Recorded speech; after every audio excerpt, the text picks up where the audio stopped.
welcome to the deep dive. If you are following the world of large language models at the start of 2025, you're probably still asking that same old question.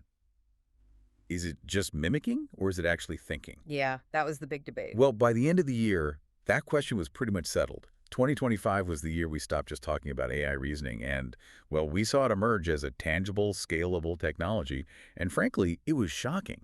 It really wasn't a gradual thing, not at all. It was a fundamental architectural shift. Right. Suddenly, these reasoning capabilities, which we all thought were years away, became a core feature that companies could, predictably optimize for. Exactly. And we have a massive stack of sources in front of us. Lab reports, technical breakdowns, critiques, safety analyses.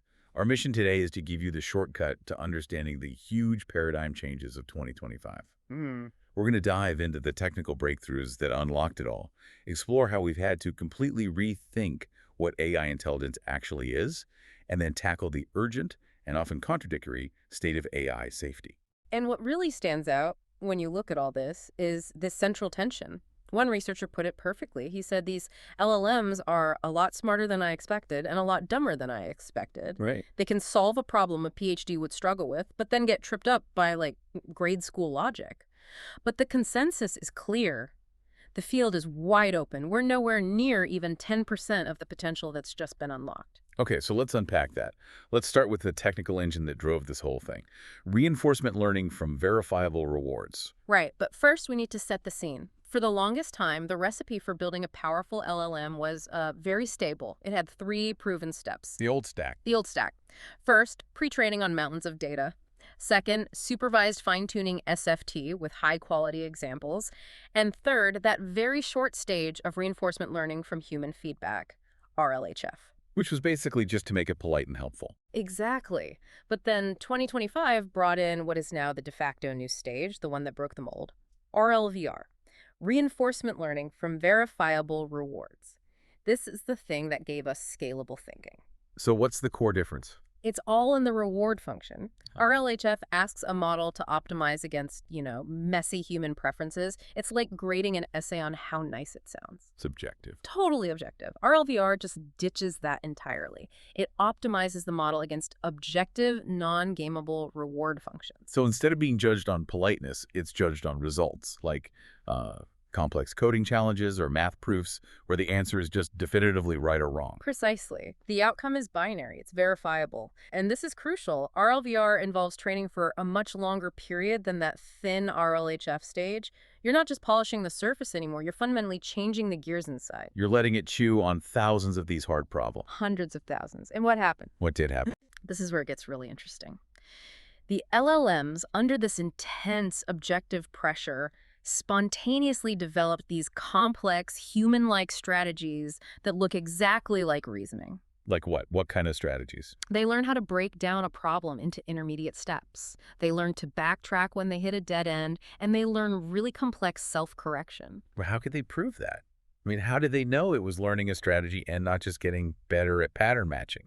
The DeepSeek R1 paper had some great examples. They could actually trace the model's internal steps and see it adopting these methodologies. Like, it would realize a direct calculation failed and then recursively try a different approach. Wow. It was proof of internalized strategy, and the inflection point for all of us was, I think, the OpenAI o3 release in early 2025. Suddenly, the whole thing just felt different, more grounded. That makes sense. Yeah. But building and retraining these massive models is still astronomically expensive. Yeah. So did this reasoning breakthrough give the labs a way to improve capabilities without having to sink billions into pre-training every few months? Absolutely. The ability to reason led to the discovery of a second huge dimension for scaling, inference time compute. This is now one of the highest capability games you can buy per dollar. Wait, let me make sure I'm getting this. You're saying we can get dramatically better results just by paying for the model to think longer after the user hits send? Mhm. Without more training? Yes. It's not cheating, it's just optimizing for this new capacity for serial thought. The old goal was just to generate the final answer. Now you realize that generating longer reasoning traces before the final answer, that thinking time, vastly improves the quality. That's the new inference time scaling law. So how does this actually show up for a user?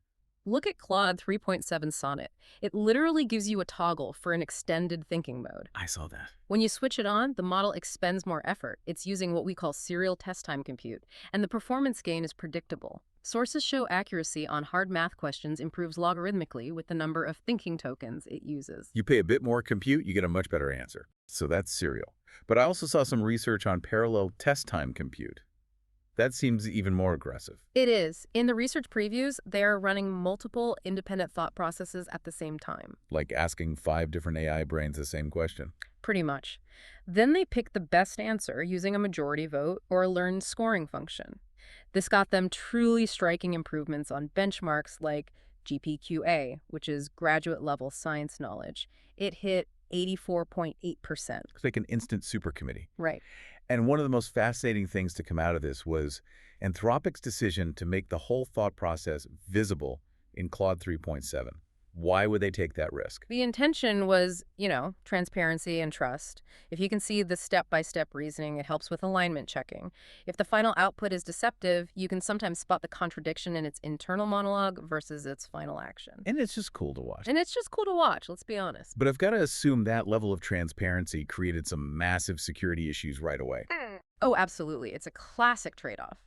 Bad actors immediately start using that visible process to reverse engineer better jailbreaks. If you can see how the AI is thinking, you can find the chinks in its armor much faster. Which means the labs are probably already talking about fighting those thoughts in the future. Immediately, the discussion turned to whether future, more capable models might need to encrypt or, hide harmful internal thoughts because transparency is just too exploitable.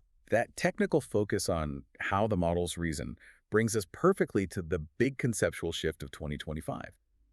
We have to stop thinking of these things as digital versions of ourselves, as animals, and realize we're actually summoning ghosts. That analogy is so important. Our intelligence, our animal brain, evolved under one massive optimization pressure. Right. Survival. Right. Don't get eaten. Exactly. LLMs are optimized for imitating text and now for collecting rewards in math puzzles. The optimization pressure is fundamentally different. The ghost exists only in a digital world of text and logic, not the physical world of, gravity and social survival. Which leads to this idea researchers started calling jagged intelligence. Yes, the LLM is simultaneously a genius polymath and a confused and cognitively challenged grade schooler. It's brilliant, but its capabilities are incredibly patchy. They spike. They have these enormous peaks, or jaggies, in the specific domains where you can apply those objective, verifiable rewards from RLVR. Precisely, like coding or formalized math. And this is why we saw so much apathy and loss of trust in the traditional benchmarks in 2025. Of course, because benchmarks, by their very nature, are verifiable environments. They became immediately susceptible to this new optimization trick, what people started calling benchmaxing. Teams just built environments right next to the benchmarks to grow those jaggies on purpose. I can see why that's frustrating. Yeah. But we did see real progress in those narrow domains. What were the big jumps? Well, look at ARC-AGI-2, the abstract reasoning benchmark. The grand prize is still unclaimed, but the top model, Opus 4.5, hit 37.6%, and some specialized solutions pushed that over 50%. We also saw huge breakthroughs in IMO Gold for math and models, hitting 100% on the ICPC coding competition. Those are genuine leaps. But if you know the benchmark is being gamed, you have to change the game. And they are. The people behind the ARC prize know this. So the next version, ARC-AGI-3, is releasing in early 2026, and it's introducing a major format change. It's designed to challenge interactive reasoning. So it's not enough to just give a perfect answer anymore? No. The AI has to demonstrate skills like exploration, planning, memory, even goal acquisition, all inside an interactive world. And for the first time, they're formally comparing human versus AI action efficiency, right? Right. Not just if it solved it, but how much work it took. That feels huge. It connects right back to that ghost analogy. The foundation model is the brilliant but aimless college student. Now we need to turn that student into a deployed professional. Which brings us to the new app layer. Yes, the new innovations in deployment and interface. Apps like Cursor, the AI coding editor, convincingly showed us this critical new layer. The LLM app layer. Right. These apps are doing the heavy lifting the foundation models don't. They handle context engineering, they orchestrate multiple LLM calls into complex graphs, and they provide specific EUIs. So the lab produces the brain, but the app layer organizes it. It gives it private data, sensors, actuators. Yeah. It gives the ghost a profession. Exactly. And this led to a new paradigm. the Yeah. local agent. We saw the breakthrough with Claude Code, or CC. It was the first truly convincing LLM agent that could string together tool use and reasoning for, long, complex tasks. It was stable. It was useful. And the key distinction was that it runs on the user's local host. Why is that so important? Because it runs with your private environment, your data, your context, it acts as a little spirit that lives on your computer. Instead of in the cloud. Yes. All the earlier ambitious agent efforts were cloud deployed, which created huge security and latency problems. The local host agent just solves those trust issues immediately. And as we started interacting with these local spirits, the interface began to change too. We finally realized that the basic chatting interface is just wildly inefficient. It's the digital equivalent of a command line from the 1980s. Text is easy for the computer, but people process information visually and spatially. We're much faster with images and infographics than walls of text. And that's where Google's Gemini Nano Banana came in, hinting at this necessary LLM GUI, a graphical user interface. The notable part wasn't just that it could make images. It was the joint capability. Text generation, image generation, and world knowledge all tangled together in the same weights. So it wasn't just generating an answer and then prompting an image tool. No, it was communicating its knowledge in your preferred visual format. It could create a diagram or a slide as its primary output. It was communicating visually. All of this progress just put the whole AGI timelines debate into overdrive this year. What's the state of that conversation? Well, there's still no shared definition of AGI, which makes it hard. But the timelines are wildly divergent. OpenAI is still targeting a breakthrough before 2030, based mostly on an economic definition. Okay. DeepMind is more scientifically focused, looking toward the early 2030s. And then you have Anthropic projecting powerful AI by 2026, while Meta is way more cautious, saying it could be years or even decades away. And it's worth noting, historically, experts have always predicted AGI is about 15 to 25 years away whenever you ask them. But the rate of progress now is, well, it's unprecedented, even if the models still lack real-world common sense. As the timelines shrink, the urgency around safety governance just skyrockets. And a really novel approach emerged this year, the Language-Mediated Active Inference Framework, or AIF. Right. This is about building inherently safer AGI, moving beyond just testing it after the fact. How does that work? AIF basically tries to embed safety into the core decision-making process.